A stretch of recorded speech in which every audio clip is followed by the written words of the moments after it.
എൻ്റെ പേര് സീമ. ഞാൻ വരുന്നത് അഞ്ചേരി മരിയാപുരത്തു നിന്നാണ്.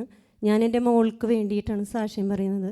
എൻ്റെ മോള് നേഴ്സിങ്ങിന് ചേർത്തിയിട്ടുണ്ടായിരുന്നു. അപ്പോൾ അവൾക്ക് ആദ്യത്തെ 2 മാസം അവൾ പറഞ്ഞു, എനിക്ക് പഠിക്കാൻ പറ്റില്ല അമ്മച്ചി, ഞാൻ അതിൽ നിന്ന് ഒഴിഞ്ഞു പോരാ, എനിക്ക് ഡിഗ്രിക്ക് അങ്ങനെ ചേർന്നാൽ മതി. അപ്പോൾ ഞാൻ പറഞ്ഞു, എനിക്ക് ഡിഗ്രിക്ക് ചേർക്കാൻ ഇനി പറ്റില്ല, ഇനി അടുത്ത വർഷം അവൾക്ക് ഡിഗ്രിക്ക് ചേരാൻ പറ്റുള്ളൂ.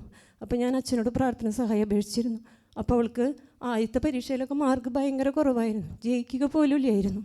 അത് കഴിഞ്ഞിട്ട് അവൾക്ക് ഫസ്റ്റ് ഇയർ റിസൾട്ട് വന്നപ്പോൾ അവളെല്ലാത്തിലും പാസ്സായി, ദൈവം അനുഗ്രഹിച്ചു. അപ്പോൾ ഞാൻ അച്ഛൻ്റെ അടുത്തേക്ക് വന്നിട്ടുണ്ടായിരുന്നു അവളെയും കൊണ്ട്.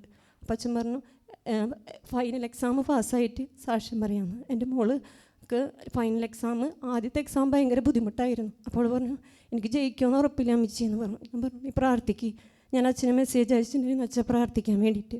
അത് കഴിഞ്ഞ് അവൾക്ക് റിസൾട്ട് വന്നപ്പോൾ അവളെല്ലാത്തിലും പാസ്സായി. അവൾക്ക് സെക്കൻഡ് ക്ലാസ്സോടുകൂടി പാസ്സാവാനും നഴ്സിംഗ് വിജയകരമായി പൂർത്തിയാക്കാനും ദിവ്യകാരുണ്യനാഥനും അമ്മമാതാവ് അനുഗ്രഹിച്ചു.